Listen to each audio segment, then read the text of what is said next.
Buenas noches, amigos televidentes, bienvenidos a un nuevo episodio de Focos. Esta noche me dirijo a ustedes para despedirme de la dirección de Focos y de la entrevista Zoom, que he conducido toda la semana durante los últimos 3 años. Dichas funciones son incompatibles con la representación y dirección de un organismo internacional de cooperación que asumiré la próxima semana. Con el politólogo y periodista Saúl Hernández concebimos e impulsamos esta revista de información, análisis y discusión de los más importantes acontecimientos nacionales, regionales e internacionales, que cuenta con un segmento dedicado al arte y la cultura, con la valiosa colaboración del Museo de la Palabra y la Imagen, del Museo Marte y del Centro Cultural de España. Desde el 19 de febrero de 2017, todos los domingos, de 8 a 9 y media de la noche en el canal 33 de televisión, 7 en cable, y en simultáneo en YouTube, con retransmisión los miércoles de 6 a 7 de la tarde, hemos emitido 142 episodios acompañados todos los lunes de una nota de cada una de las 2 entrevistas que se publican en nuestra página web y en redes sociales. También compartimos los 5 segmentos de la revista semanal en dichas redes y transmitimos reportajes y entrevistas especiales elaborados por nuestro equipo de periodistas, nuestros productores, nuestra coordinadora de redes sociales y nuestra diseñadora gráfica y digital, conformando una productora profesional que ha elaborado videos, documentales y reportajes especiales.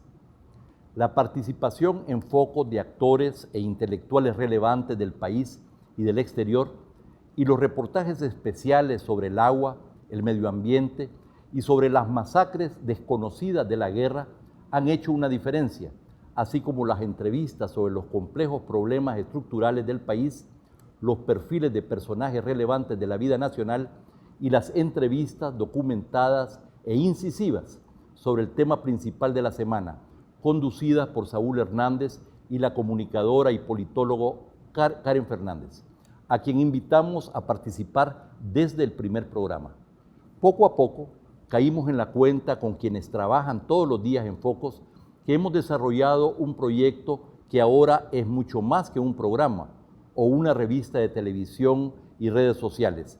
Es un pequeño pero calificado medio de comunicación social que es respetado por su independencia, profesionalismo e incidencia en la opinión pública y en el debate nacional, el único que está asumiendo el periodismo de investigación en televisión. Por su formación académica, experiencia en televisión y en la concepción y desarrollo de Focos, Saúl Hernández fue invitado por el presidente de la Universidad Tecnológica y del Canal 33 a asumir la gerencia de producción del canal y más recientemente su dirección ejecutiva, teniendo que dejar la conducción de la entrevista en Karen Fernández. Ahora que ambos dejamos nuestras respectivas entrevistas, queremos agradecer al Canal 33, a las empresas que han pautado regularmente estos 3 años, a las que lo han hecho alternada o puntualmente, a los organismos de cooperación y a todo el equipo de Focos, su contribución a hacerlo posible. Y de manera especial queremos agradecerles a ustedes, estimada audiencia de televisión y redes sociales, por su sintonía e interacción, por ser la razón de ser de este proyecto de comunicación que será aún más útil en esta nueva etapa de la historia de nuestro querido país.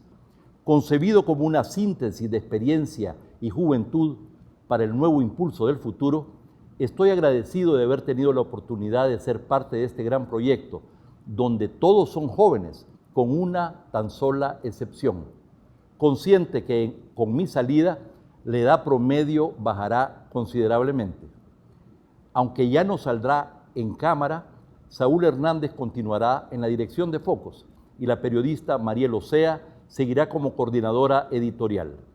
Focos continúa mejor que nunca, representando este cambio una oportunidad para seguir fortaleciendo el periodismo investigativo en televisión, bajo un formato dinámico que profundice en los temas de los que vale la pena hablar. Los invito a seguir en sintonía con Focos, iluminando caminos y alimentando su criterio. Muchas gracias. Y ahora, amigos televidentes, vamos a ver la entrevista Matices.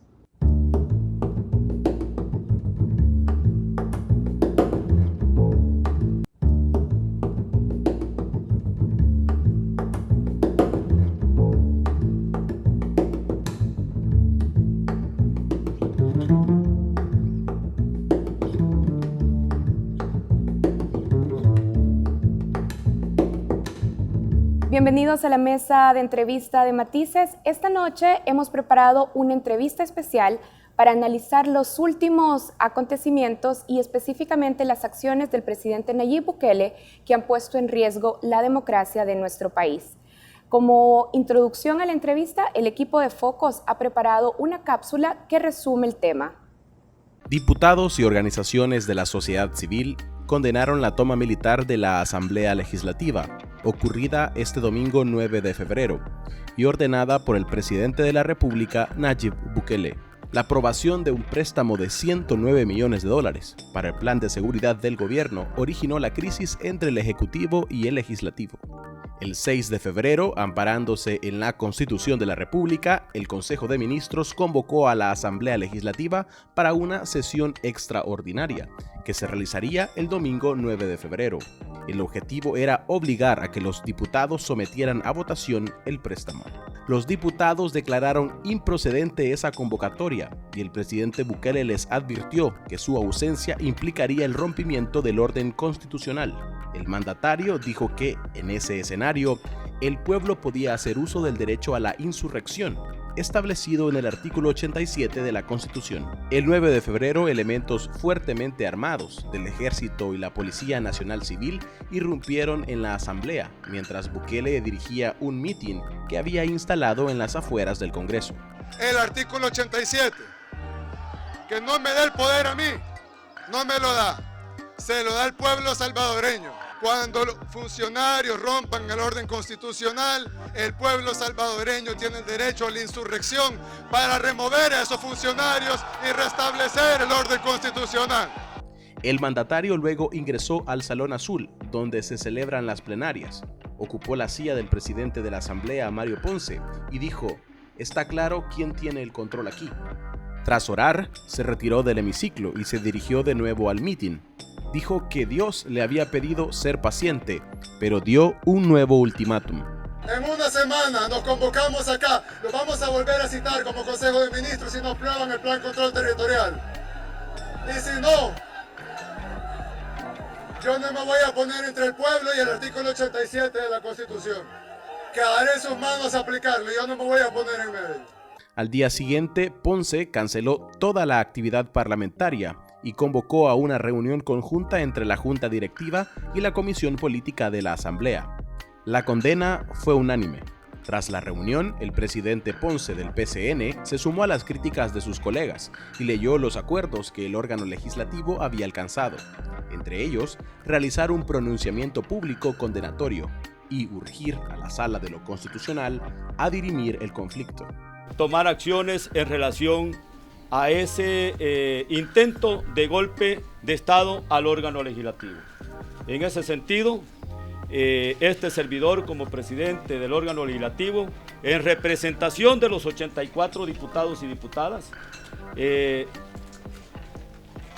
estamos protestando enérgicamente por esa actitud con la cual se ingresó a este recinto legislativo.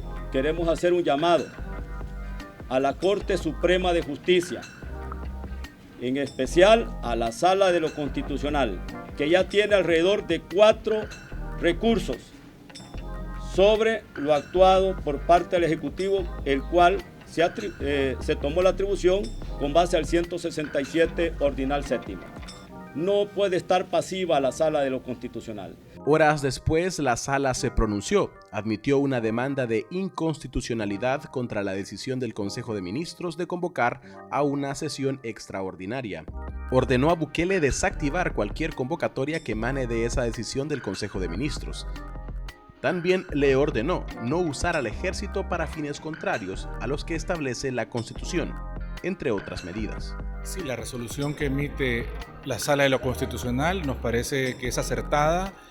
Además, era necesario que la justicia constitucional respondiera ante esta situación de violación a la Constitución que se estaba dando en el país, pues justamente para eso es la Sala de lo Constitucional, para detener estas violaciones a la Constitución y detener acciones como la que se vieron el día domingo 9, que fue un día trágico para la democracia en el país. Hay que decirlo, es una muy buena resolución. Hubiéramos querido que esa resolución se emitiera antes de las 3 de la tarde del día 9 para evitar ese suceso lamentable que se vio. La Asamblea en sesión extraordinaria celebró la decisión de la Sala y con 65 votos y la abstención de Gana y Cambio Democrático aprobó el pronunciamiento público condenatorio.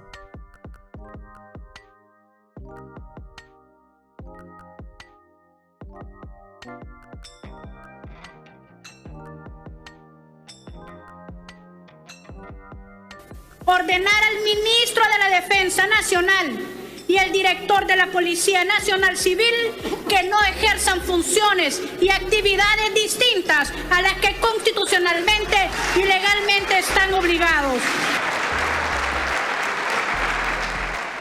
Este martes, organizaciones de la sociedad civil se sumaron a la condena. Más de 30 ONGs rechazaron los actos del domingo. Ante la difícil coyuntura que se vive, desde la sociedad civil señalamos y condenamos enérgicamente que, en primer lugar, se recurra a amenazas y al uso de la fuerza militar y pública para obtener la aprobación de un préstamo u otro propósito, justificándose en la interpretación errónea y conveniente de la Constitución. Segundo, que se invadan las competencias y atribuciones de otros órganos del Estado y respetando la separación de poderes que la Constitución determina como base de la República, necesaria para el balance de poder y el correcto funcionamiento del sistema democrático. En tercer lugar, que se utilice el aparato comunicacional del gobierno para hacer un llamado a la insurrección y fomentar la conflictividad social.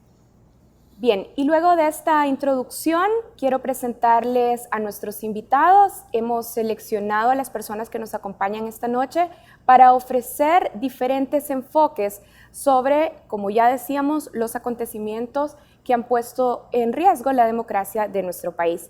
Esta noche nos acompaña Rubén Zamora, es analista político y además ex diplomático. Gracias por acompañarnos. Muchas gracias, un placer estar acá en este programa esta noche. También queremos incorporar la perspectiva histórica al análisis y nos acompaña Roberto Turcios, historiador, por supuesto. Buenas noches. Y bueno, también nos acompaña Ruth Eleonora López, abogada y docente. Tenemos que decir que Ruth justamente fue una de las abogadas que presentó una demanda de inconstitucionalidad frente a la convocatoria que había hecho el presidente Bukele y su Consejo de Ministros a la Asamblea Legislativa. Ruth, gracias por acompañarnos. Gracias a ustedes por la invitación. Bueno, vamos a iniciar. Tengo una pregunta generadora para los tres. Ya lo decíamos, las acciones del último fin de semana, del fin de semana pasado, han recibido en la prensa internacional, desde las organizaciones de la sociedad civil local, la academia incluso, han sido tildadas con diferentes términos. Autogolpe, le decía la oposición el domingo, el día sábado. Intento de golpe, decían también. Autoritarismo, abuso constitucional, populismo, fascismo, etc. ¿Cómo lo denominan ustedes, Ruth?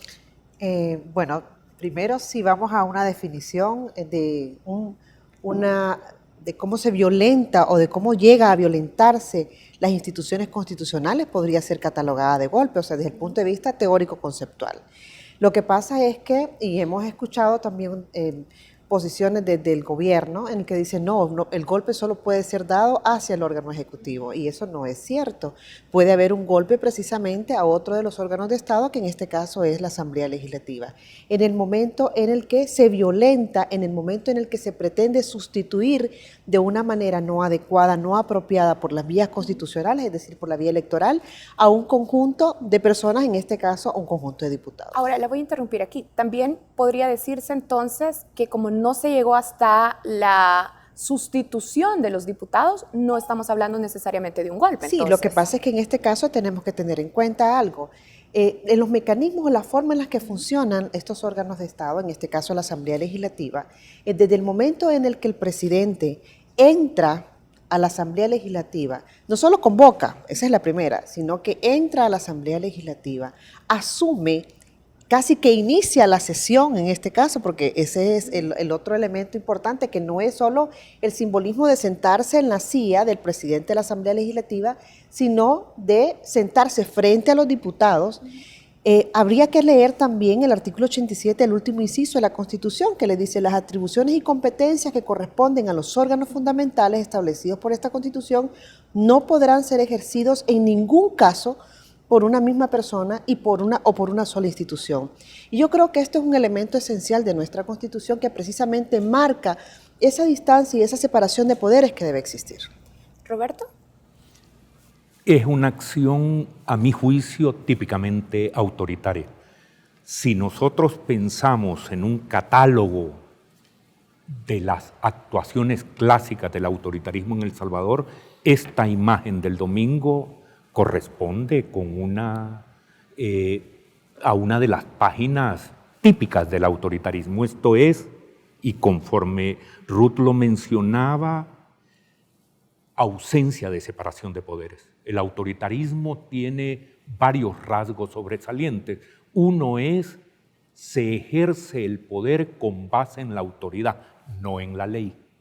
Y por tanto, en segundo lugar, no hay separación de poderes. Lo que vimos el domingo corresponde a esas características. Se ejerce la autoridad con base en el despliegue de la Fuerza Armada y el Cuerpo de Seguridad, no con base en el respeto a la norma, sin ninguna noción respecto a la separación de poderes. Por eso creo que lo encontramos como un acto, un evento típico del autoritarismo salvadoreño.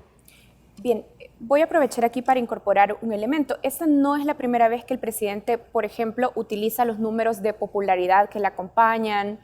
No es la primera vez que exalta el rol combativo de la Fuerza Armada y de la Policía Nacional Civil. Pero Rubén, esperaba que a 8 meses de estar en el cargo, el presidente invocara una insurrección, utilizara a la FAES, a la Fuerza Armada y a la PNC para que se tomara la asamblea. Bueno, mire, yo creo que, en primer lugar, yo creo que hay que decirle las cosas por su nombre. Fue un intento de golpe de Estado. Y no por quedarse en forma de intento, porque no se pudo concretar, como le ha pasado a varios golpes de Estado en toda nuestra historia, y en eso somos especialistas, ¿verdad? Entonces es un delito, ¿ya? Porque pretende la destrucción de uno de los órganos fundamentales del gobierno. Y eso se ha dado en la historia. Por lo general, los golpes de Estado sí son contra el Poder Ejecutivo, por lo general. Pero hay una cantidad de golpes de Estado que han sido del Ejecutivo al Legislativo. Por ejemplo, Fujimori es un caso típico.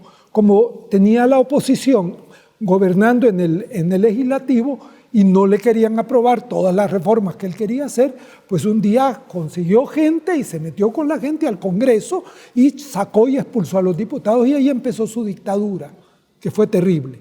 Mussolini es otro caso, con los 50.000 que logró llevar a Roma, y con eso se fueron a tomar el Quirinal, que era el parlamento de Italia. Y allí fue donde pues empezó la dictadura del fascismo. O sea, pues que tenemos varios. En Honduras hicieron lo mismo, otro presidente. O sea, no es tan extraño esto. ¿Vea? Correa, por ejemplo, en algún momento intentó hacer esto. O sea, en Ecuador. O sea que en ese sentido es una cosa que existe. Así como el asesinato es un delito, el intento de asesinato, aunque no se consuma, también es un delito. ¿Les tomaron por sorpresa los acontecimientos de la semana pasada y del fin de semana? Yo creo, Karen, que sorprenderse, o sea, el límite yo creo que sí es sorprendente. O sea, hasta dónde puede llegar una persona con un alto índice de popularidad, que además yo creo que no necesitaba de esto. Creo que el problema fundamental está en la búsqueda de una correlación necesaria entre la Asamblea Legislativa, porque además hay un tema también de personalidad, y creo que tenemos también, yo coincido de que hay que llamar las cosas por su nombre, ¿no? Aquí hay un tema de una distorsión en cuanto a la percepción de la realidad del señor presidente en función de buscar o tratar de presionar al órgano legislativo, también utilizando los bajos niveles de aceptación que hay del órgano legislativo y de los partidos políticos. Creo que además esto es un tema que se venía gestando, no surge de un día para otro. O sea, hemos venido viendo una matriz más allá de que creo que muy pocos ciudadanos podrán estar felices con el papel de la Asamblea Legislativa. Creo que la Asamblea Legislativa nos queda de ver mucho a muchos en muchos temas de agua, temas de pensiones, etcétera. Y creo que estos temas relevantes también hay que ponerlos sobre la mesa. Pero hay un tema de un descrédito detrás de esto, definitivamente desde este gane que tiene el señor presidente con un alto nivel. Y además mantener ese nivel de aprobación, yo creo que es también relevante, ¿no? Pero eso de sorprendernos, esto yo creo que yo me quedaría, sí me sorprende lo rápido que ocurrió. No me sorprende el límite al que haya llegado, porque definitivamente desde el momento en el que empieza a hacer un llamado a la insurrección, porque lo hizo, definitivamente fue un llamado a la insurrección, a utilizar el artículo 87 de la Constitución, creo que no podemos desconocer de que esto podía llegar a más, ¿no? Y precisamente por eso, desde el día viernes, es que ya en los medios internacionales, las organizaciones nacionales, la academia, la sociedad civil en general empezó a movilizar una matriz de opinión en función de enfrentar esta situación que nadie sabía hasta dónde iba a llegar. Muy bien, vamos a hacer la primera pausa en esta entrevista, ya regresamos.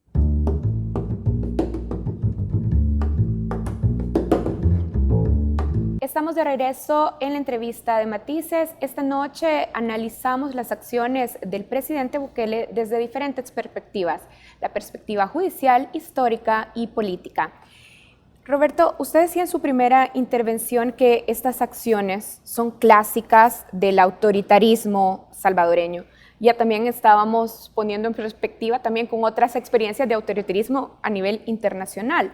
Pero ¿cuánto se parecen estas acciones que presenciamos el fin de semana con lo que vivíamos en los regímenes militares del siglo XX, de los 30 hasta los 70 en El Salvador? Lo relaciono con la parte anterior, de qué podría sorprender y qué no sorprender. A mí me sorprende, me parece muy bien el comentario que hace Ruth respecto a la actuación presidencial. En mi caso me sorprende la actuación de los comandantes. Me parece que abandonaron toda su trayectoria correspondiente a una nueva doctrina y a un nuevo comportamiento de la Fuerza Armada y regresaron a los momentos de la Fuerza Armada como el aparato de soporte del poder al que solo le faltó, pero no creo que estén muy lejos de seguir en esta trayectoria, la operación represiva. En cierta forma, hubo acción represiva, pero la operación represiva física pareciera ser el acto siguiente a este. Por tanto, esa modalidad de despliegue corresponde a los eventos clásicos del autoritarismo en El Salvador. Vaya, no es extremo. En algún momento en el siglo XX, unos diputados respondieron a la orden de la Fuerza Armada sesionando en un cuartel. No fue el caso, pero en términos de fondo estamos con comportamientos que responden a una actitud típicamente autoritaria. Y me voy a un paso siguiente. El autoritarismo en El Salvador tiene respaldo social y por eso es que los peligros crecen en el caso de estos ejercicios, porque para una parte de la población siguen siendo figuras míticas y populares, un dictador que no respetaba la ley, pero no porque decidiera no respetar, porque él era la ley. Él no podía hacer nada ilegal porque era la ley. Entonces, teniendo ese respaldo social en el autoritarismo, creo que debemos ver de frente estos hechos y esperar una aclaración de la Fuerza Armada y de los comandantes. En el caso del presidente es más, como dijo Ruth, más complejo. Yo espero que sí, en el caso de los comandantes exista una explicación pública del comportamiento. Sus operaciones no son volubles. Los militares no hacen operaciones sin plan. Deberían explicarnos qué plan tuvieron el domingo, cuáles fueron sus objetivos. Y en ese sentido encuentro una sorpresa, pero más que la sorpresa, como una alarma para la política salvadoreña en términos de el hecho de que debemos procurar una trayectoria democrática en una crisis. ¿Tenemos una crisis? Sí tenemos una crisis. ¿Qué puede ser lo peor en esta crisis? Una salida autoritaria. Hablemos del rol de la Fuerza Armada, Rubén, porque ya estábamos diciendo, bueno, la irrupción el domingo sorprende y además debe encender las alarmas, pero también los vimos desde el sábado en la noche, por ejemplo, en una conferencia de prensa, donde el ministro, por ejemplo, de Defensa decía, sí, somos apolíticos, pero estamos esperando indicaciones del presidente de la República y estaríamos dispuestos a dar la vida por defender a nuestro país. ¿Cuánto viola esa actitud de la Fuerza Armada los acuerdos de paz de nuestro país también? Yo creo que las violaciones han sido bastante grandes. Permítame primero decir una cosa, Ruth. Probablemente de todas las instituciones del Estado, la Fuerza Armada es la que más ha cumplido con los acuerdos de paz. Y eso debemos de reconocerlo. Pero también hay que reconocer que en los últimos años, y esto abarca gobiernos anteriores, no solo este, sino anteriores, ha habido una especie de corrupción del papel de la Fuerza Armada. Y estos son los resultados. Entonces la Fuerza Armada entonces empieza a ser dependiente de la voluntad del presidente y no de la Constitución, que es la base de todo. Y si el presidente les pide una cosa que es incorrecta, como por ejemplo irse a meter a la Asamblea Legislativa, ¿ya? Aun cuando la excusa era darle protección al presidente, porque así se lo plantearon a la Fuerza Armada, que había que dar porque había un gran peligro en su vida, ¿verdad? Pero aquí se excedieron totalmente. Desde 2 días anteriores habían empezado a poner de estos que disparan desde los edificios, y luego habían más soldados que diputados el día en que entró el presidente de la República a decir, pues, a sentarse en el asiento del otro, ¿verdad? O sea que en ese sentido yo creo que la Fuerza Armada tiene que revisar realmente, ¿verdad? ¿Por qué? Porque creo yo que una cosa, esto está, y no me extrañaría, rompiendo la unidad interna de la Fuerza Armada, porque los está queriendo obligar. Yo ya había escuchado de parte de oficiales preocupaciones por ese involucramiento de la Fuerza Armada con la seguridad interna, que ha llevado a abusos de parte de la Fuerza Armada. Y esas preocupaciones venían ya del periodo actual de gobierno. Y del anterior también. Ya venían desde el anterior, porque como se han ido involucrando cada vez más, y los gobernantes saben cómo manejar estas cosas. Por ejemplo, vea por el que se está peleando el gobierno, el préstamo de 109 millones. Una gran parte no va para la policía, es un préstamo para seguridad interna, pero una gran parte no va para la policía, va directamente a la Fuerza Armada, hasta incluso uno de los costos más grandes de ese proyecto, que es comprar un buque entero, ¿ya? ¿Qué tiene que ver esto con el pleito con las maras que tenemos? Ninguno. Entonces los gobiernos, así como antes, la oligarquía corrompía a los militares que estaban en el poder con prebendas, les regalaban helicópteros, por ejemplo, ¿verdad? Y cosas de esas. Cuando llegaban de presidente los invitaban a todo y los copaban. Ahora pareciera ser que es el presidente el que está haciendo lo mismo con la Fuerza Armada. Y eso es grave.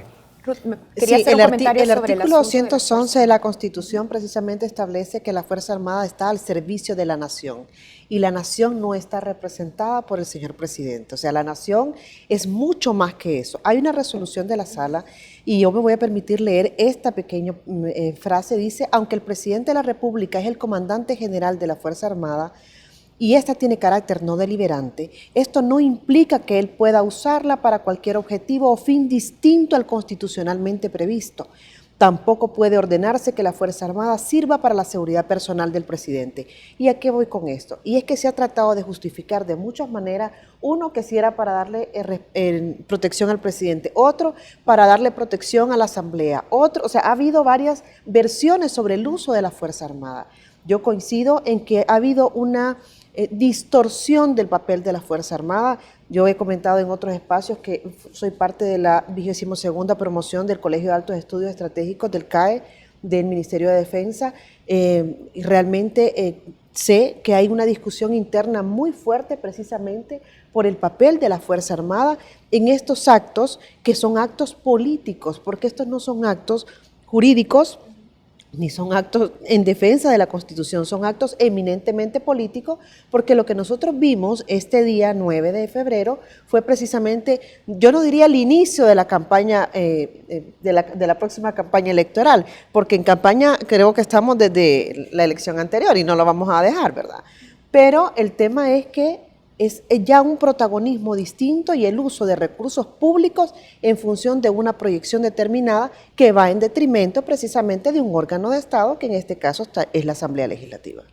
Bien, vamos a hacer una pausa y también van a poder ver nuestros televidentes y las personas que nos están acompañando en esta entrevista una cápsula que el equipo de Focos ha preparado para explicar justamente cómo se compone el préstamo que está solicitando el Ejecutivo a la Asamblea y las dudas que expresan los diputados sobre el mismo.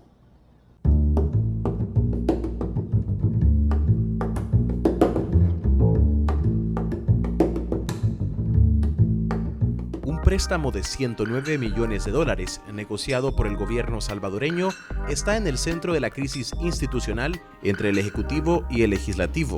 La tarde del domingo 9 de febrero, el Ejército y la Policía se tomaron la Asamblea Legislativa por órdenes del presidente de la República, Nayib Bukele. El Ejecutivo justificó la toma militar del Congreso con la falta de aprobación de esos 109 millones, que se utilizarían en la tercera fase del Plan Control Territorial. El Banco Centroamericano de Integración Económica, el BCE, es la entidad que financiaría el crédito. Una presentación del gobierno compuesta por 18 láminas y compartida con los diputados de la Comisión de Hacienda indica que estos recursos se dividirán en 5 componentes.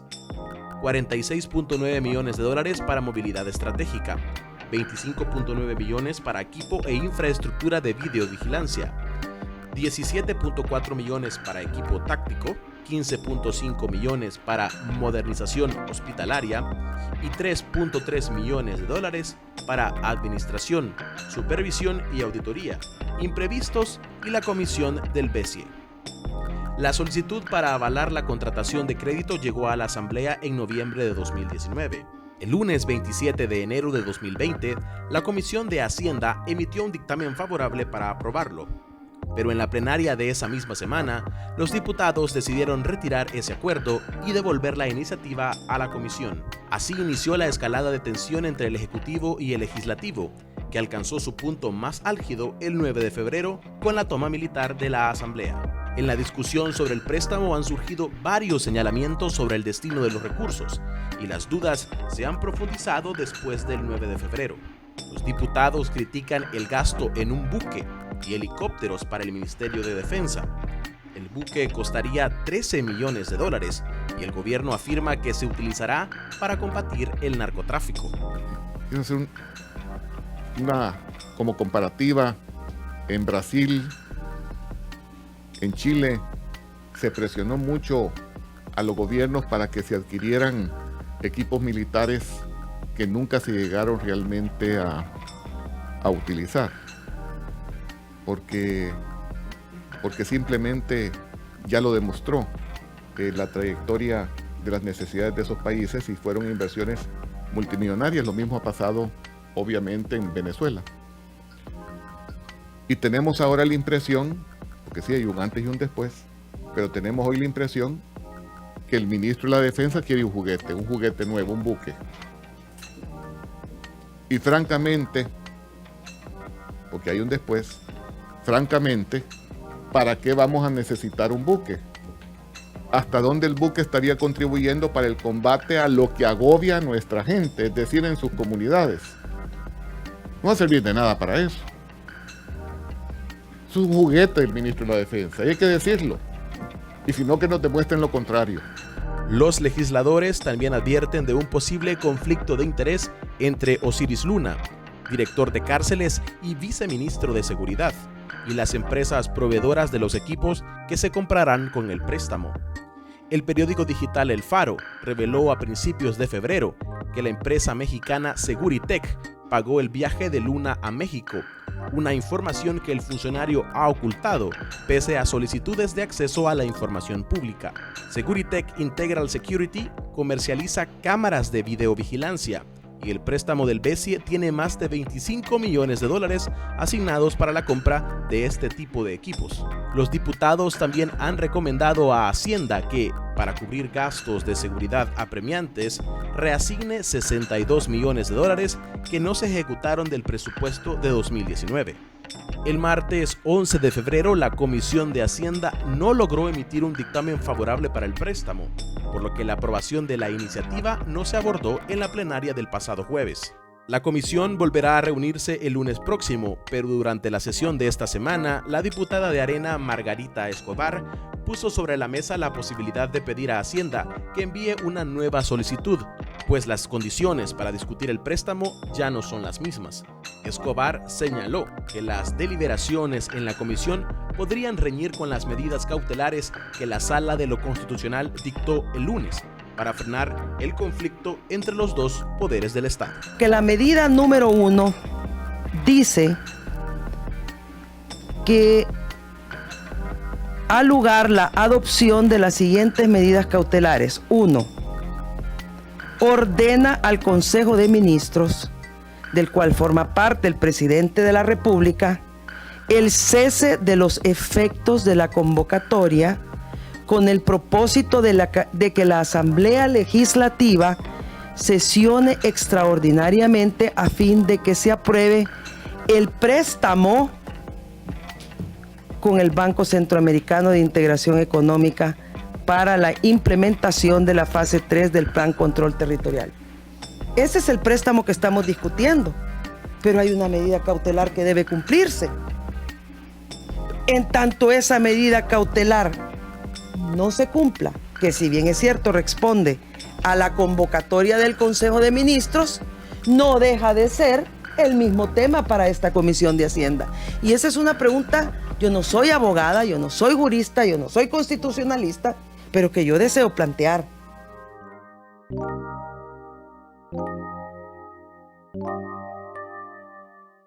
Estamos de regreso en la mesa de entrevista de Matices. Ruth, el argumento del presidente es tautológico, es redundante. De hecho, se amparó en el artículo 167 de la Constitución que faculta al Consejo de Ministros para convocar en sesiones extraordinarias cuando el interés de la República así lo demande, pero también el presidente decía, y el Consejo de Ministros es quien decide qué es un asunto de interés de la República. Usted presentó una demanda de inconstitucionalidad por la convocatoria. ¿Cuál es el fundamento de la demanda? Precisamente la interpretación del artículo 167, o sea, ¿qué es el interés de la República? Y si el préstamo no estando en una situación de emergencia declarada debidamente por la Asamblea Legislativa, pues entonces podría constituir precisamente una emergencia, ¿no? Una situación que ameritara una convocatoria extraordinaria, urgente para un domingo, cuando el préstamo además no se gestiona de un día para otro. Eso tiene un proceso que tiene que llevar incluso primero la aprobación inicial con 43 votos y después su ratificación con 2/3 de la Asamblea Legislativa. Entonces, esto no es un tema de que iba a resolverse, o sea, hoy se aprueba el préstamo y mañana está resuelto y tenemos todo comprado, ¿no? Esto no es así. Y precisamente eso es lo que se le solicita a la sala, una interpretación del artículo 167.7 para que se pronuncie en cuanto al alcance de esta disposición constitucional. Bien, ahora, las declaraciones del presidente el domingo, por ejemplo, decían justamente esto: no necesitamos que la Sala de lo Constitucional interprete algo textual. Decía, al artículo 167.7 no le cabe otra interpretación. Veamos las declaraciones y luego las vamos a comentar. Ahora, vienen unos pseudoabogados de esas gremiales que se crearon hace 6 meses el CEC, DTJ, IPPJGC, HMQ, etc. Y sacan los comunicados, que son el mismo comunicado con un poquito, mueven el párrafo 2 al 1 y el 3 al 4 y así, y salieron al mismo tiempo, a la 1 de la tarde más o menos del día de ayer. Huevo con huevo. Y publican que es inconstitucional nuestro llamado. Hombre, primer lugar, ¿quién les puso el título de sala a lo constitucional?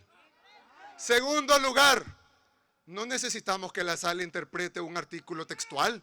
¿Quién nos va a decir cómo se lee algo que está claro? Si ahí dice el Consejo de Ministros, bla, bla, bla.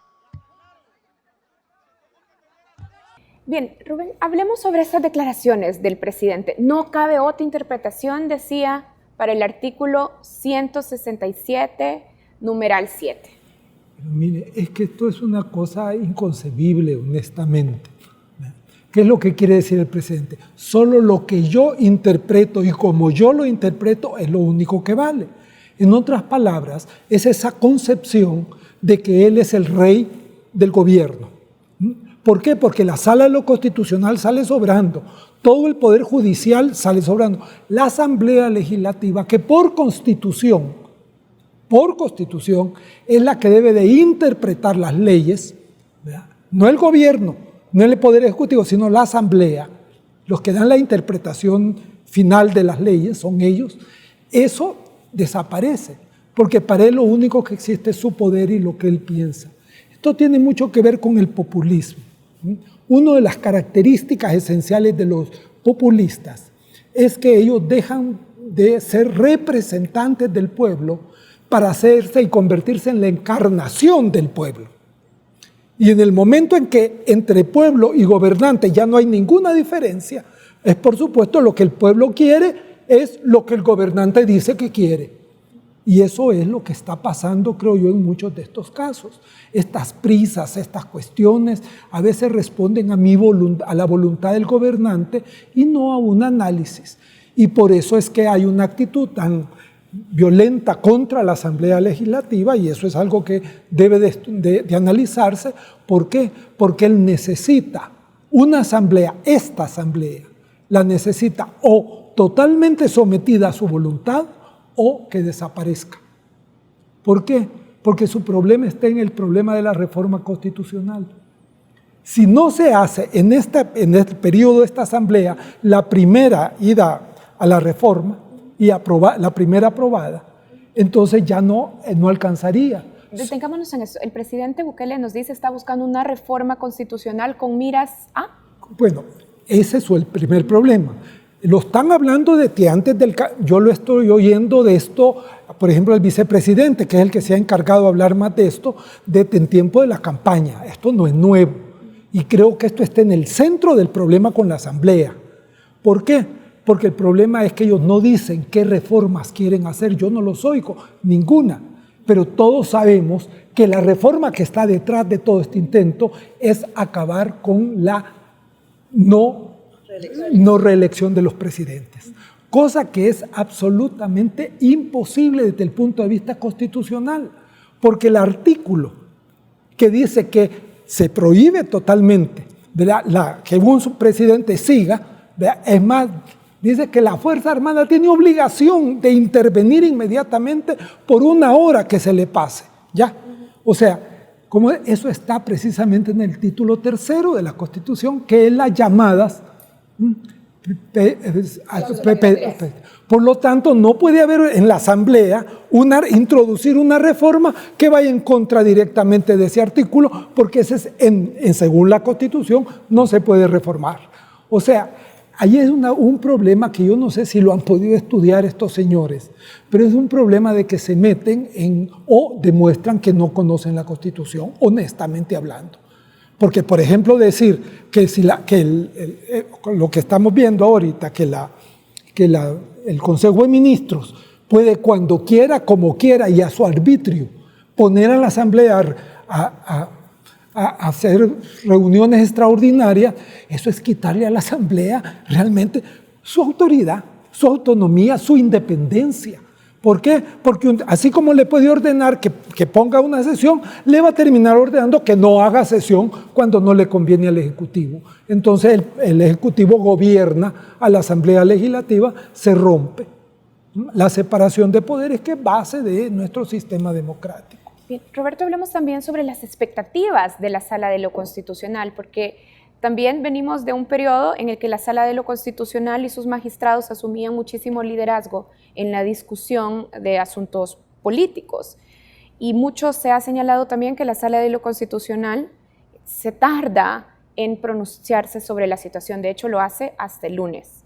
Hablemos de cómo se comporta la Sala de lo Constitucional en este escenario. Vale, estamos en una situación de crisis y creo que es importante situar en esa coyuntura de crisis hechos notables en los cuales debemos reparar. La crisis está en gran medida causada por el político más popular de la posguerra. El presidente Bukele es el político que cuenta con una popularidad que permitió poner contra las cuerdas a los partidos de la posguerra. Ese presidente irrumpe con la Fuerza Armada en la Asamblea, pero ocurre que una ciudadana como Ruth, junto con otra persona, presenta un recurso que cambia la situación de coyuntura. Lo sitúo así, ¿por qué? Porque en esta situación de crisis, sí, la sala, pero como Rubén señalaba antes, debemos buscar el imperio de los procedimientos constitucionales y legales, aún desde el presidente.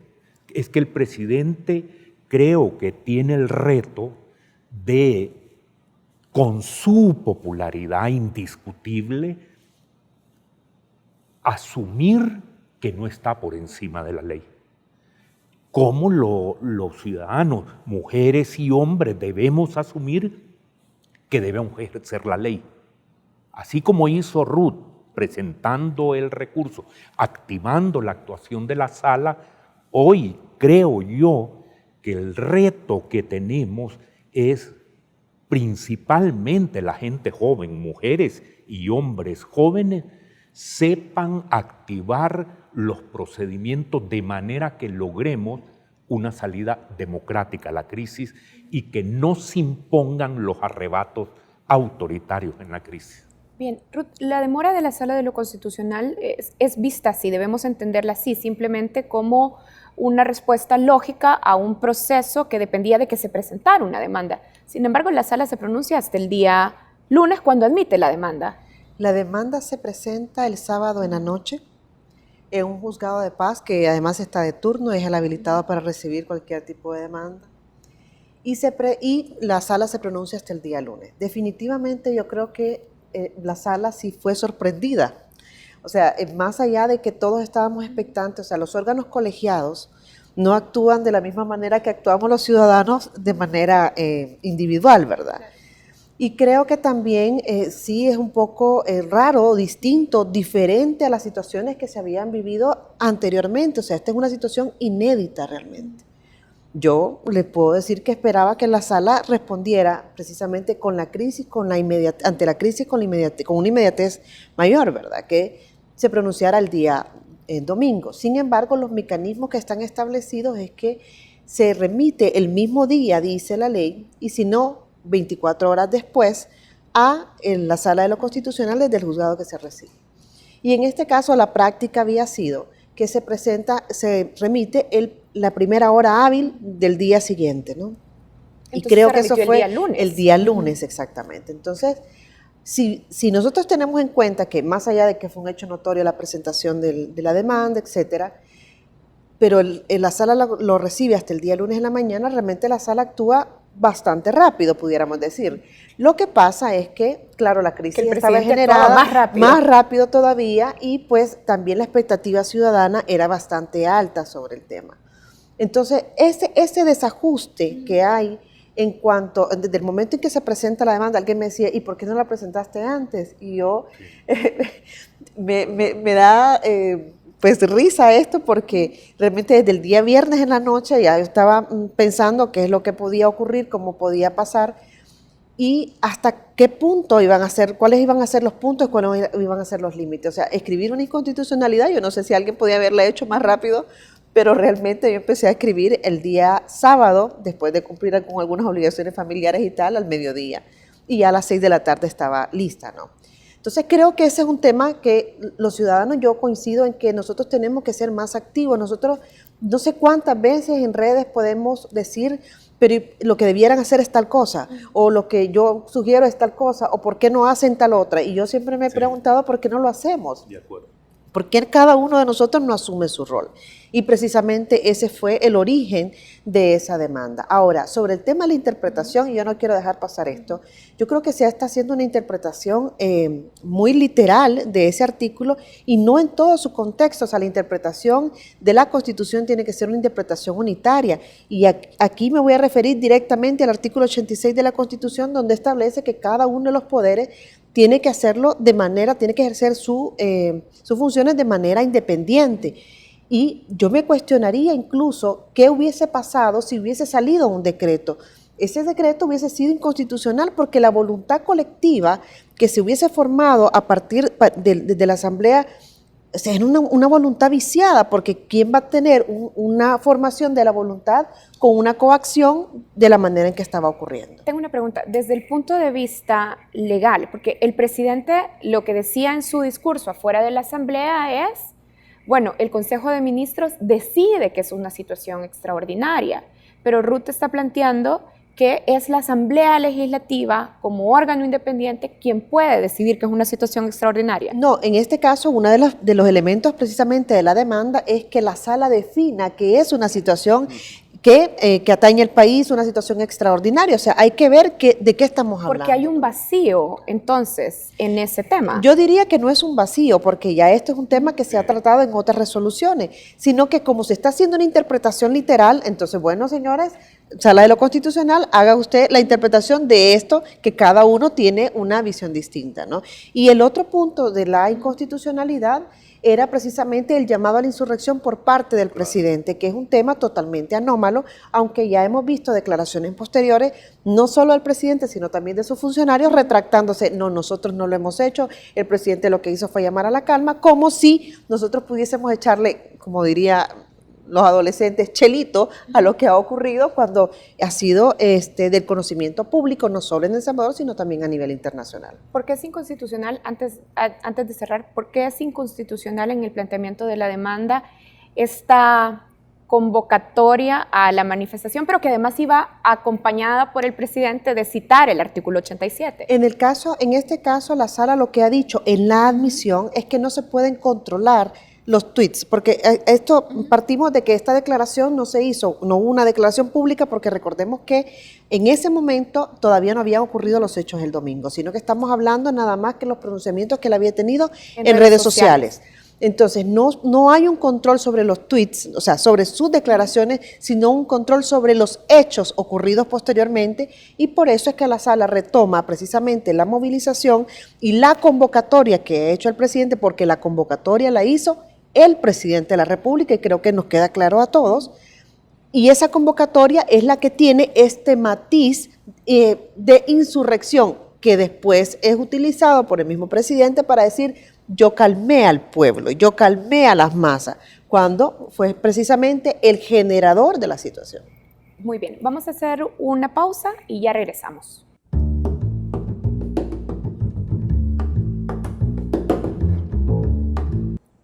Este es el último bloque de nuestra entrevista. Hemos conversado con Rubén Zamora, Roberto Turcios y Ruth Eleonora López.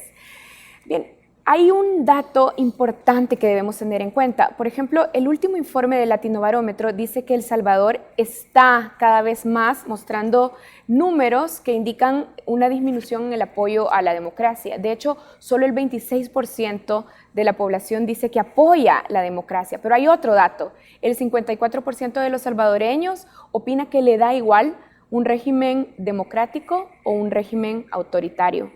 En ese contexto, la comunidad internacional, las universidades, medios de comunicación locales e internacionales no dudaron en condenar el golpe a la democracia que estaba dando el presidente Bukele. Pero, Rubén, ¿cómo lograr que esa preocupación por la democracia sobrepase esta discusión, vamos a decir, de las élites y se vuelva también una demanda popular?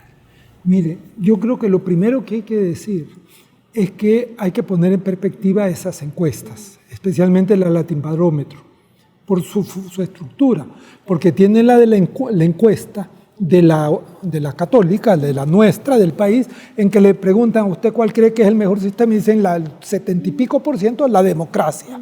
Pero al mismo tiempo... Hablando de la encuesta del UDOP. Sí, del UDOP. Pero al mismo tiempo, cuando a la gente le preguntan que sí, que le parecería un gobierno de mano dura, la gran mayoría dice que sí. Y después cuando le preguntan para decirle que, bueno, mire, ¿y usted cree que debería de tomarse en cuenta la gente que ha provocado este problema de seguridad? Y la gran mayoría dice que sí, que hay que hablar con ellos. ¿Qué significa esto? Lo que tenemos es una población muy desorientada en este momento, ¿no? Yo no creo que sea pasividad, no, es que no se sabe por dónde ir, porque esto lo que está reflejando es la crisis fundamental que tenemos en nuestros países, ¿verdad? Lo que yo llamo, ¿verdad?, la tormenta política perfecta, porque se nos han juntado tres crisis muy serias: la crisis de los modelos, el neoliberalismo está liquidado, pero el socialismo del siglo XXI está más liquidado también. No hay alternativa de modelo. La economía del país, América Latina y nuestro país han entrado, bueno, nuestro país siempre han dado que no crece, pero el resto de América Latina ha estado entrando y les han bajado la perspectiva para el próximo año. Y hay una crisis política, nuestros partidos políticos están en una profunda crisis, nuestras asambleas legislativas están en una profunda, en general la credibilidad de los gobiernos ha bajado, no solo aquí en América Latina y en el mundo. Entonces estamos en una situación probablemente de transición, ¿ya? Y en los procesos de transición es donde aparecen estos fenómenos populistas que no solo está aquí. Si eso lo tenemos ya una buena cantidad de populistas manejando gobiernos en el mundo en los últimos 10 años, que han aparecido en los últimos 10 años. O sea, pues que yo creo que lo que tendríamos que hacer es volver a todas las prácticas de educación ciudadana que tuvimos en algún tiempo. Yo me acuerdo cuando yo era de partido político y dirigente de partido político, éramos un partido pequeño, pero había un periodiquito del partido, había un instituto de formación del partido, ¿verdad? Y todo eso desapareció. En el FMLN desapareció, en Arena desapareció, ¿verdad? Y entonces estos son los resultados de haber hecho eso. Y cada vez más las elecciones no son para que la gente vote por su voluntad, sino es para inyectarle a la persona unas voluntades específicas mediante algoritmos de estos que manejan las elecciones. Todo eso es un problema que hay que enfrentar, es de fondo. Quiero contrastar eso que usted decía también con los números de popularidad que acompañan al presidente Bukele, porque también es cierto que, si bien es cierto, hay un grupo de personas o organizaciones de la sociedad civil, academia, tal cosa, que están en contra de las acciones del presidente Bukele, también los números de popularidad demuestran un respaldo importante. ¿Cómo llegamos a esto, Roberto, desde su perspectiva?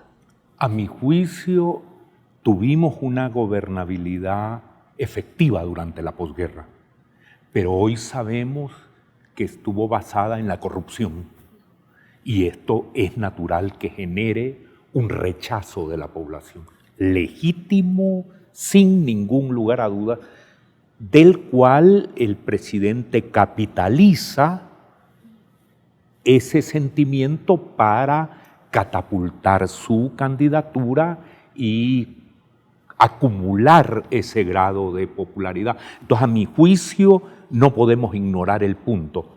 Tuvimos una gobernabilidad que nos dio estabilidad, pero era con base en la chequera de los gastos reservados distribuyéndose entre los políticos. A eso debemos ponerle un paro y que en la población existe un sentimiento de cólera por ese Estado. Ahora bien, tenemos 3 presidentes enjuiciados, tenemos líderes políticos también sometidos a otros juicios. Es decir, que el reto ante el cual nos enfrentamos es que esta crisis consiga una gobernabilidad democrática en la cual funcionen los procedimientos. Ese es el dilema que tenemos en la actualidad. En una sociedad autoritaria, profundamente autoritaria, hay una cólera popular por el grado de corrupción con el cual imperó esa gobernabilidad. Pero tenemos evidencia de que hay juicios que se están impulsando y que debemos buscar que esos procedimientos sean los que conduzcan a las salidas de esta crisis. A mí me parece que es esa combinación de factores en los cuales es clave, como mencionaba antes, una conciencia cívica, en algo emparentado a lo que decía Rubén, pero principalmente de liderazgo joven, pues. O sea, a mí me sorprende, y aquí voy a mencionar un gremio especialmente relevante en estos casos, que a veces el periodismo cae en unos deslices en estas situaciones, atribuyéndole última palabra constitucional a cualquiera, ¿verdad? No es posible que jóvenes periodistas ignoren aspectos básicos de la constitucionalidad. Entonces creo que es una exigencia general la que enfrentamos para esta situación de crisis. Ruth, la institucionalidad salvadoreña está más fuerte y la sociedad civil organizada como para contener un intento de régimen autoritario y para contener un intento de golpe, como lo estaban planteando al principio de este programa. Yo creo que nosotros podemos hablar de una institucionalidad distinta de 2009 para acá. Más allá de las diferencias, de las distancias que se pueden haber marcado con la Sala de lo Constitucional, con lo que me guste, con lo que no me guste, etcétera. Sí creo que fue un momento cúspide en el control de una institución sobre otra. O sea, creo que ahí funcionó el control institucional. Lo que pasa es que no estamos acostumbrados a que las instituciones de control funcionen de la mejor manera. Es decir, a mí me encantaría ver un tribunal de ética gubernamental empoderado y además ejerciendo control, o incluso un tribunal supremo electoral ejerciendo el control suficiente sobre los procesos electorales y las campañas electorales que vivimos todo el tiempo en ellas adelantadas, ¿no? O una corte de cuentas que cuántas veces hemos visto procesos que han prescrito, etcétera. Entonces, yo creo que la ciudadanía definitivamente marcó un antes y un después del 2009. Yo creo que en ese sentido la transición, el cambio de un partido político a otro sirvió, funcionó. Claro, lo que pasa es que los partidos políticos también se quedaron muy atrás de las expectativas ciudadanas. Y ese nivel de frustración precisamente capitalizado por parte de un nuevo contendiente, de un nuevo actor político, creo que es lo que ha llevado precisamente a la generación de esta crisis, porque además los partidos políticos están también tratando de ver cómo dentro de este proceso, dentro de estas aguas, tratan, ¿verdad?, de mantenerse y de recuperar un poco de capital político. Lo que pasa es que definitivamente creo que falta un replanteamiento estratégico por parte de los partidos y esto ya es otro tema, ¿no? Pero sí creo que actualmente la ciudadanía puede ejercer mayor ejercicio, mayor control. Tenemos un Instituto de Acceso a la Información que está dando la batalla muy fuerte por mantenerse como una institución independiente.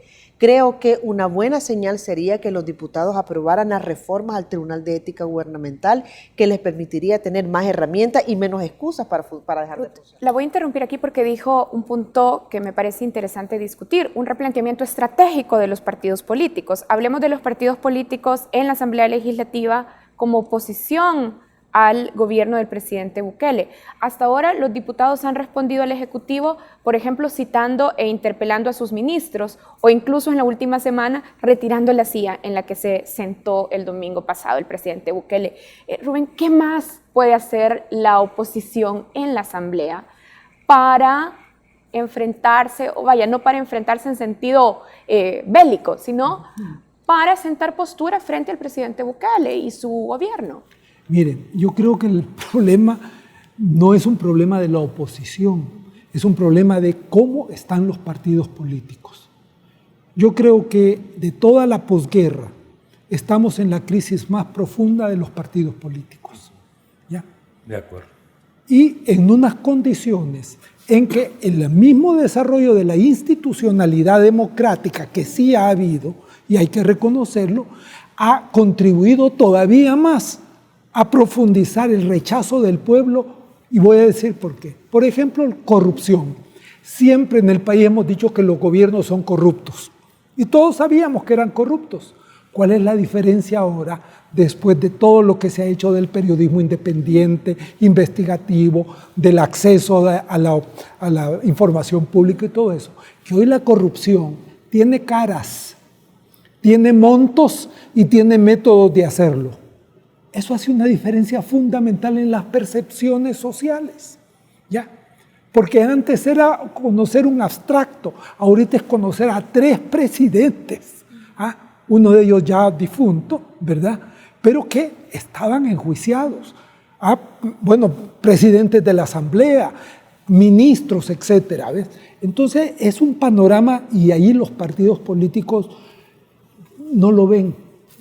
Operan como que si estuviéramos todavía en tiempo de la guerra. Yo sostengo, los partidos políticos actuales, o casi todos, ya hay otros que no, pero otros son hijos de la guerra.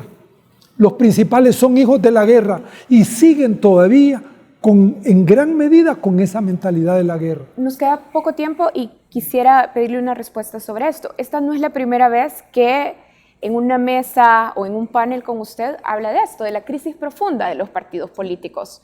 ¿Cómo van a salir de ahí nuestros partidos políticos? ¿Van a salir de ahí Arena y el FMLN, por ejemplo? Mire, eso solo depende de ellos, y creo yo que en un papel importante lo puede jugar la sociedad civil.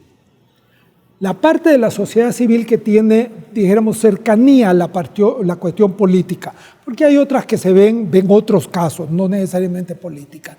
El problema es que precisamente porque les rechaza mucho lo que hacen los partidos políticos, su corrupción, su falta de seriedad, etcétera, etcétera, entonces adquieren una actitud adversarial contra los partidos políticos, que lo único que genera dentro de los partidos es el síndrome del encapsulamiento. Entonces los partidos, las direcciones de los partidos empiezan a vivir en otro mundo, un poco a lo que le está pasando al presidente. Viven en su mundo, y eso es tendencia en los presidentes también, ¿verdad? Entonces, lo que tenemos que hacer aquí, creo yo, es primero hacer el planteamiento de por dónde deben ir las reformas de los partidos políticos. ¿Cómo pueden ser decentes los partidos políticos? Que es lo primero que les vamos a pedir, que sus cuentas estén claras, que no reciban los dineros que reciben a veces y que esconden a base de compromisos, y todo eso que hoy cada vez se sabe más. Entonces, empezar por allí y empezar también a abrir los partidos políticos que están muy cerrados, creo yo, sobre todo a nivel de sus niveles altos, dijéramos, de dirección. Roberto, le planteo la pregunta final. Luego del rechazo que tuvo, como lo hemos estado diciendo, de diferentes sectores, la actuación del presidente Bukele el fin de semana pasado, ¿ve señales concretas de que no va a coquetear de nuevo con acciones dictatoriales o que rayan en lo autoritario, como estaba diciendo? Retomo algo de lo que Ruth y Rubén han mencionado. Por primera vez en la historia de El Salvador tenemos meses para cumplir 200 años de edad como república. Por primera vez existe un régimen de democracia constitucional. Ese es el gran logro de la posguerra. Y resulta que este régimen de democracia constitucional no tiene sujeto, no tiene entidad que lo sostenga. en término político. Entonces, yo allí encuentro el valladar a cualquier salida autoritaria en el régimen, la debilidad en la falta de sostenes orgánicos, populares, orgánicos sociales. Más allá de las instituciones dentro del sistema que deberían de proteger la democracia. Exactamente. O sea, está la sala, está el control de la información pública, está las elecciones periódicas. No, pero no tenemos todavía constituido, fíjense qué paradójico, ¿no? Si Ruth no hubiera presentado el recurso, todos estos organismos jurídicos que procuran la ley y el respeto a la ley, no dijeron nada. Sí, es sorprendente, a eso me refiero. O sea, tenemos un régimen de democracia constitucional en torno al cual debemos procurar una vida cívica que lo sostenga como el único sostén posible a una salida autoritaria a la crisis. ¿Es posible la salida? Es posible. Pero ¿ven alguna señal concreta que indique que el presidente Bukele estaría abandonando, él y su círculo de colaboradores cercanos, este tipo de intentos autoritarios y de abuso de poder contra la democracia? Dijo que respetaba las medidas cautelares. Pero ahí sus adláteres, mira lo que están haciendo. ¿Quién? Sus adláteres, pues. El señor está convocando a la revolución, ¿verdad? Dentro de 2 días, ¿verdad? Y lo hace pública y abiertamente. Y su partido, porque es parte del partido del gobierno, es incapaz de decirle, mire. Entonces ellos dicen, yo cumplo, ¿verdad? El presidente dice, yo voy a respetar a la sala, pero por debajo está metiendo todo lo que él ha dicho, ¿no? Y lo que le ha pedido a la gente que haga insurrección. Yo creo que los costos institucionales, además, frente a los organismos internacionales, las calificadoras de riesgo, serán los que pondrán precisamente esos límites. Y en función de eso, esperamos, hay que hacer un llamado al señor presidente para que reflexione de manera profunda, o sea, cuál es o hacia dónde quiere dirigir el país y cuáles son los mecanismos y los límites y la contención que debe tener precisamente en cuanto a ese ímpetu de carácter que tiene, que debe, pues, precisamente pensar en la democracia y el sistema que tanto ha costado precisamente al país llegar. Yo solo quisiera decirte una cosa, mira, si hay algo que a mí me duele, porque me duele como salvadoreño, es que un presidente que ha subido con el apoyo que ha subido el presidente Bukele, lo esté desperdiciando y botándolo a la calle con pleito eterno con el otro, en vez de ser él, que creo que hubiera podido hacerlo, hoy sería muy difícil, pero que lo puede intentar, un centro de concertación para enfrentar los problemas del país, pues. Él es la persona que tenía mayor capacidad política en términos de respaldo popular para poder impulsar esto, y lo ha desperdiciado. Gracias a los 3 por acompañarnos esta noche, Rubén Zamora, Roberto Turcios y Ruth Eleonora López. Gracias a los 3 y gracias por supuesto a ustedes por acompañarnos en esta entrevista.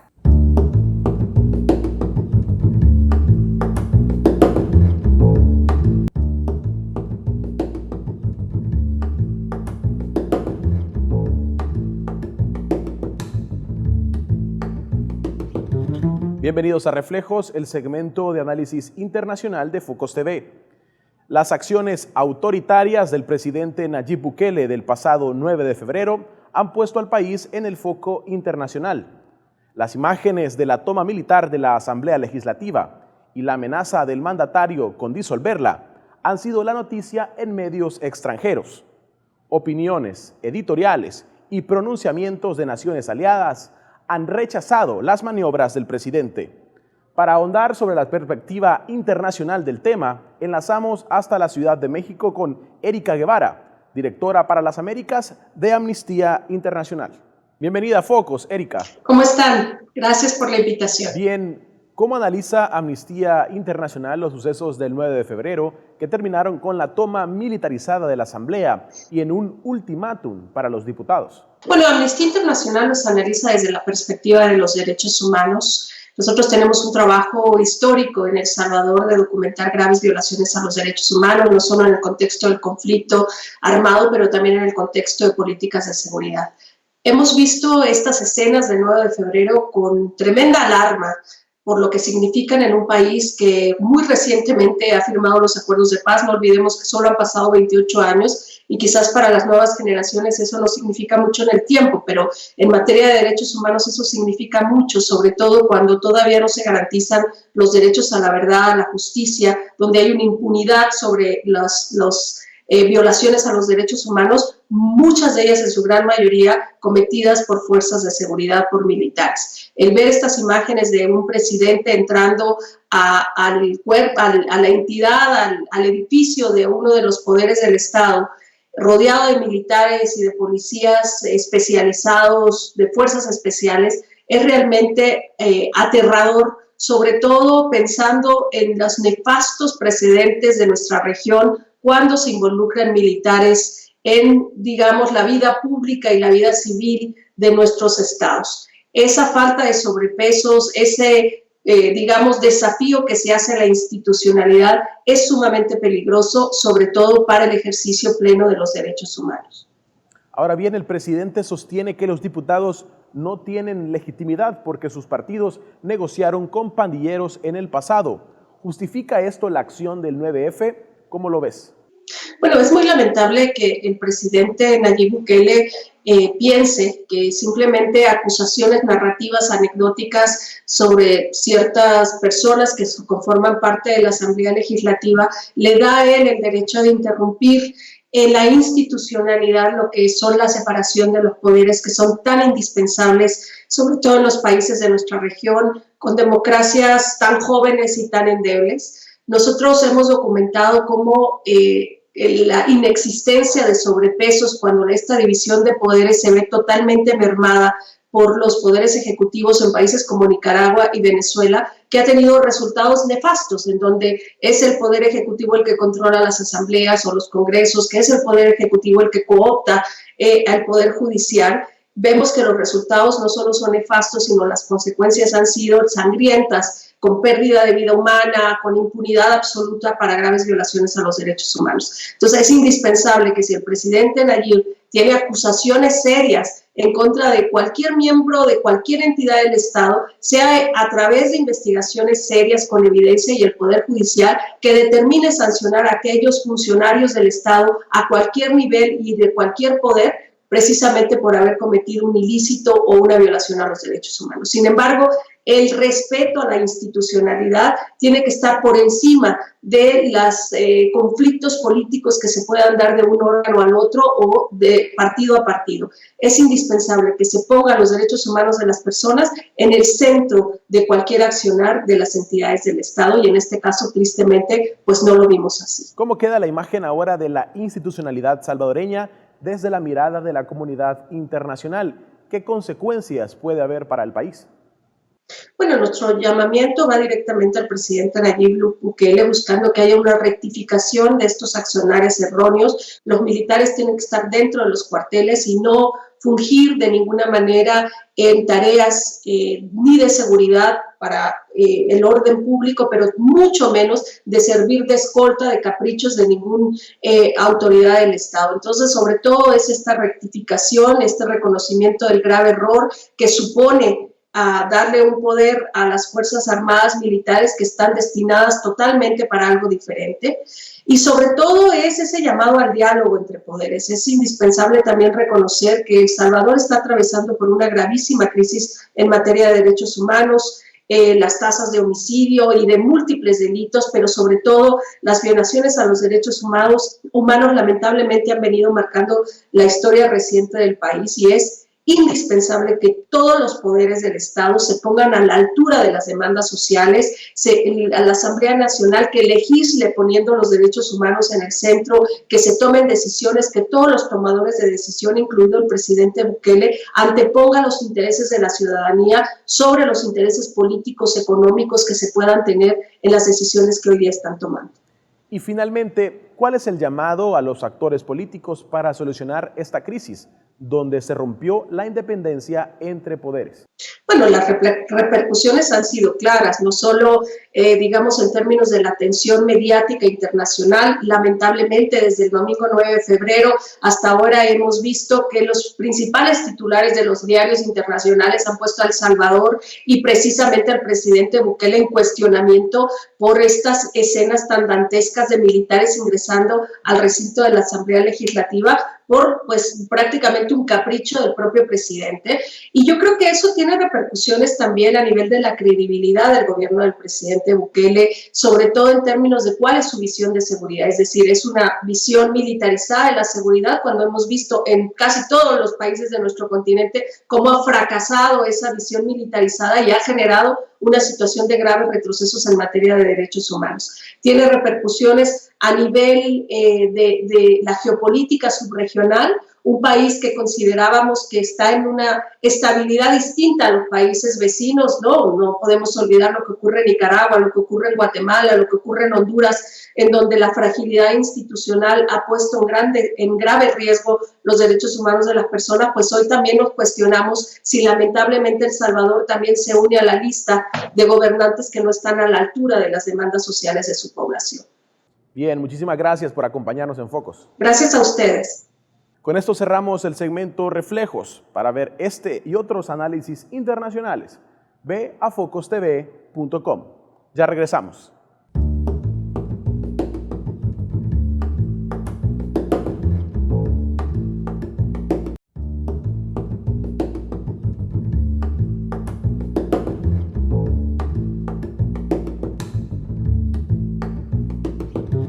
El Centro Cultural de España está en busca de 4 bandas emergentes para la tercera edición de su proyecto musical A Dos Bandas. Este reúne a agrupaciones o músicos de géneros distintos y los impulsa a crear algo nuevo juntos. La tercera edición de esta iniciativa fusionará a bandas emergentes con nombres ya conocidos en la escena musical salvadoreña. Hoy en Focos conoceremos más sobre cómo participar en este proyecto. Con esto concluimos la emisión de Focos esta noche. Hasta la próxima. El Centro Cultural de España le abrirá puertas a bandas o músicos emergentes con la tercera edición de su proyecto A Dos Bandas. A Dos Bandas reúne a músicos de diferentes géneros y les brinda su apoyo para crear algo nuevo y ofrecer conciertos juntos. La apuesta de la tercera edición es fusionar 4 bandas o músicos emergentes con nombres ya consolidados en la escena salvadoreña. Vibras, Ska Ensamble, es uno de los proyectos seleccionados para compartir escenario con propuestas nuevas. Somos una banda que nos gusta transmitir, como el nombre de la banda lo dice, buenas vibras, y creo que el hecho de poder involucrarnos en este proyecto de A Dos Bandas del Centro Cultural de España es una buena oportunidad para compartir con otros músicos, con otras bandas, con gente que está buscando hacer cosas diferentes, sonidos diferentes en el país, y eso también nos permite llegar a otro público. Cualquier oportunidad que se presente de fusionarnos con otra banda o con otra propuesta musical va a ser de mucho aprendizaje, va a ser de mucho disfrute. Además de Vibras, en el A Dos Bandas de este año participarán Pamela Robin, Saki, Collectio Vocum y Los Bastardos. Las bandas o músicos solistas interesados tienen hasta el 20 de febrero para postularse. Todos, incluyéndome, y cada banda ha tenido un inicio. Creo que es una parte muy emocionante de cada historia, sus inicios, y que el Centro Cultural ponga este apoyo, creo que facilita que las personas que están arrancando o una banda que está iniciando, que tiene una propuesta nueva, le abre las puertas. Las bandas participarán en 2 conciertos, uno como agrupación principal y otro como invitada. La banda principal deberá esperar 3 temas propios con la participación de los músicos invitados. La oportunidad de crear este tipo de sinergias con otros músicos es uno de los resultados que A Dos Bandas dejó para las Musas Desconectadas, un colectivo de mujeres artistas que participó en la edición de 2019. Los invito a ser parte de esta iniciativa porque creo que el país lo necesita mucho. Estamos muy segregados en el sector de la música y de las artes, y el compartir con otro género, con otra historia también, porque pudimos conocer, no sé, desde cuándo empezó la Joca, cuáles han sido sus retos, cuáles han sido sus escenarios, sus momentos más difíciles, y pudimos crear lazos de amistad muy enriquecedores que yo los invito completamente, porque van a descubrir otra sonoridad, otra manera de hacer música. El Centro Cultural de España tomará como propuesta emergente aquellas que no tengan más de un material discográfico lanzado un año antes de la convocatoria de A Dos Bandas. Los interesados pueden encontrar más detalles en el sitio web que aparece en pantalla. Este mes, el Centro Cultural de España te recomienda leer la revista de música Rock Deluxe. Disfruta de forma gratuita esta y otras 8.000 publicaciones diferentes en la mediateca del Centro Cultural.